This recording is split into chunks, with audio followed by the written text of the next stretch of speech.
I told my roommate friend that he was baby-trapped by his GF, and I don't regret it. I, 25 female, moved in with a female friend Sarah, 24 female, and her boyfriend Dan, 27 male. We worked for separate contractors in the same warehouse, but we all had the same job and made good money for our age. I fought really hard for the place that we wanted, and had to step up and be the adult when it came time for rental applications and finding a place. They were not much help, but I found a place that we all liked and moved in. I also had to pay for her part of the deposit when we moved in because she didn't have the money together yet. But I was excited about the place. Didn't want to miss out on getting it. She eventually did pay me back.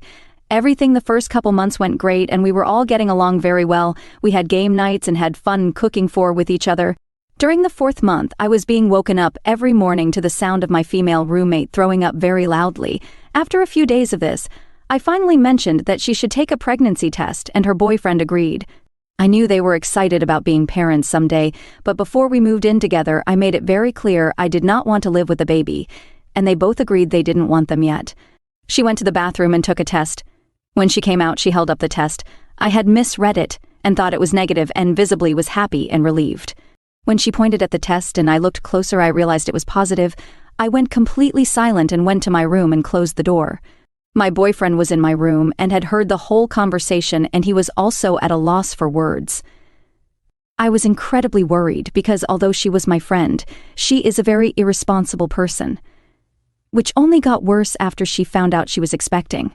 I knew she would want to keep it, and I was supportive the best I could be because she is my friend, and I knew her boyfriend was amazing and always knew he loved her very much and treated her well. He is a extremely nice and fun guy who me and my boyfriend had become good friends with. In the past, her ex-fiancé had made her get an abortion because they were very young and they wouldn't be able to handle a child yet. And a year after that, she had had a miscarriage, I think probably due to her ED, which she had gotten better with since me and her current boyfriend had entered her life.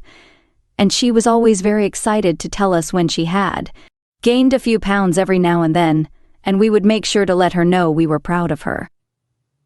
She had told me a while before that she was on the same birth control as me, which is an implant that goes in your arm and is one of the most effective birth controls that you can have. My doctor had explained to me a long time ago about the importance of getting it removed if I ever got pregnant and was planning on keeping the baby. Not to mention to go to the doctor and make sure the pregnancy was not ectopic, which can be very dangerous. She went to the doctor the next day and found out that she was 12 weeks along, which came as a shock to me and Dan that she was already 3 months pregnant, and that she hadn't noticed considering she had been pregnant before, but I knew it was not unheard of. When she came back, I was disappointed that she hadn't gotten any sonogram photos. Although this pregnancy was a huge inconvenience, I was still a friend and was excited for her. Then she had become a very big burden. She didn't clean up after herself. She was still using her vape and smoking devil's lettuce while pregnant and was no longer taking care of her cat. She completely stopped cleaning his box and cleaning up after him, not to mention would go days without feeding him.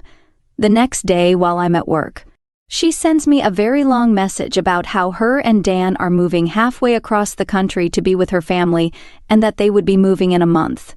I was absolutely infuriated by the message and how she seemed to think it wasn't a big deal to leave me with all the bills and rent that I would barely be able to afford on my own. Also, her boyfriend and I were the only ones on the lease, and he was still responsible for rent. When I got home, I explained very calmly how our lease works and then left the room to avoid yelling at them. Dan told me later he agreed that moving right now wasn't fair and that it wouldn't work, and he agreed with me that they would stay. As a concerned friend, I asked if they removed her birth control, and she sidestepped the question by saying that the nurse there didn't think it was a big deal, and the OBGYN she went to did not have the equipment to remove it at that time. I have just recently gotten mine replaced, and knew that all they did was use a scalpel to remove it. It was a small cut that didn't even need stitches when I got it. So I was a little confused, but brushed it away and let her know that she needed to get it removed, and that I would even pay for it. She couldn't afford it and knew that she didn't have insurance.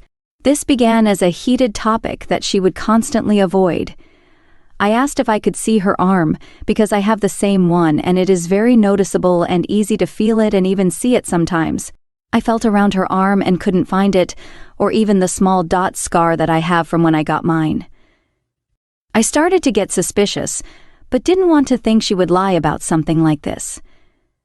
When I got mine, they always make sure to tell you that if any point you can't feel where your implant is or can't find it, that you should go to the ER immediately, in case it went somewhere in your body that it wasn't supposed to. Being a paranoid person, I got increasingly concerned about it, that it could end up injuring her or even unalive her if it moved somewhere dangerous, which is unlikely but has happened before with these kind of implants. She didn't seem concerned about it and went back to her room. It started out as me being a legitimately worried friend and what that could do to her health or the baby's health. But I admit I was already getting suspicious. Sarah finally admitted that her implant had hit its 5-year expiration date in February, which is around the time when she got pregnant, and it is recommended to get it replaced every 3 years but lasts up to 5. Her boyfriend seemed annoyed that she hadn't told him that it was expired. Dan and me were alone in the kitchen, and he asked about the birth control and how it worked since I also had it. I explained it all to him about the side effects if she can't find it. Also, while telling him how dangerous it could be, I was hoping he would help push her to get it removed as soon as possible. He agreed with me very much and also showed concern because he had felt her arm and couldn't find it either. 20 minutes had gone by and we heard her bedroom door open. She came downstairs and asked him what was taking so long, and she seemed frustrated that we were talking alone and quietly. He went back up to their room with her and I left it alone and went to my room. I then did something I'm not totally proud of. When I got up to use the bathroom, I could hear them talking in their room. I wouldn't have cared, but I could hear they were talking about me. So I got closer and started listening to what they were saying.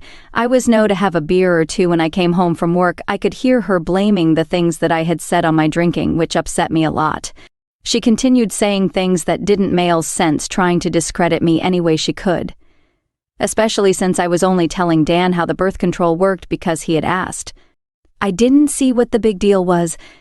She had quit drinking a couple months ago because she realized she was doing it too often, and then I realized when she quit would also have been around the time that she got pregnant. So I started to wonder if she had known about her pregnancy longer than she said.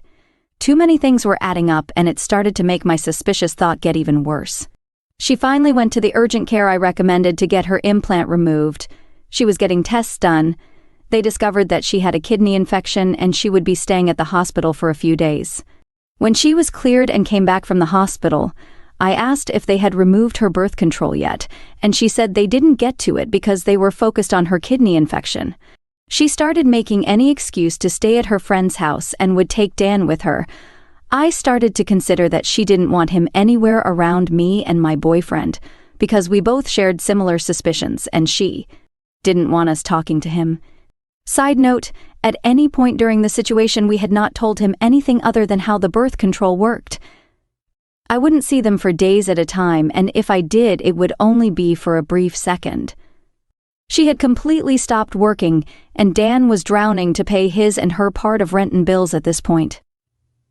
She claims she got suspended at work, but I have a strong feeling that she just quit and didn't want to work because she wouldn't get a new job. Bills have started piling up. Whenever they did pay me, it was usually late, and I started working more and even found a side job just in case. Tensions had died down, and we were all getting along aging for the most part. Me and her were just talking about pregnancy stuff and about how she was feeling. We got on the topic of her previous pregnancies. She told me that her abortion was 4 years ago and her miscarriage was 3 years ago. We talked a little more, and then I went back to my room. My paranoid brain started going in circles, because if she has had the implant for 5 years, that means that she had it during her other 2 pregnancies. Would it even be possible to get pregnant 3 times while on it? I called my cousin the next day, who works for an OBGYN, and explained what was going on. She said that that would be next to impossible on that method of birth control. I finally had to come to terms with the fact that one of my best friends lied about being on birth control to Dan and me. About a week later, Dan needed a ride home from work because Sarah was using his car to go to her friend's house. We work at the same building and I drove him home. He had been constantly stressed out, so I offered him a beer and made dinner for both of us. We were talking about the pregnancy, and he had shared that he was worried he was getting baby trapped. I asked how honest he wanted me to be about my opinion, and he told me to not hold back. I explained every big and tiny thing that wasn't adding up. I then told him, yes, I think he was baby trapped. He is a great guy, and I know no matter what he would be a dad to that kid, but I don't think he should trust her. They have only been together for less than a year. He started talking about their anniversary that was on November 27th. I froze in my seat and asked carefully if that was the anniversary of their first date. He said no, that was when they made things official, but they had been seeing each other since late October. I got very nervous and told him that at a Thanksgiving party she had slept with one of our mutual friends and that it sounds like she borderline cheated on him. Sarah and him have been sleeping at her friend's house almost permanently and plan to start driving across the country tomorrow. They told me they would still help me pay rent after they move since they will be living with her mom for free. But I'm not going to hold my breath since they still owe me money. Update. They moved across the country a few days ago and have left a lot of their stuff behind, including furniture. Books. Her book collection was always something she was proud of. Both of his guitars and expensive longboards, and didn't bother cleaning up their room when they left. I haven't heard from them since, really, but a female friend at work I ran into yesterday saying that Sarah had swung by the building before they moved to say goodbye to a few friends, and that she was showing off her baby bump.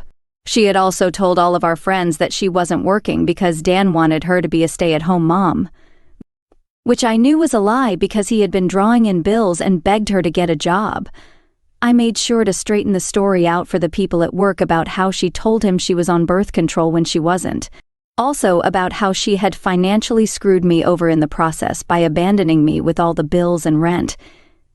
Her current lie that she is running with is that during her miscarriage a few years ago, that the doctor had removed her arm implant without telling her. But I know that is almost impossible. When they removed and replaced mine, my arm was sore and bruised, bandaged up for almost a week, so it seems unlikely that she wouldn't have noticed, and even more unlikely that the doctor would do that without telling her.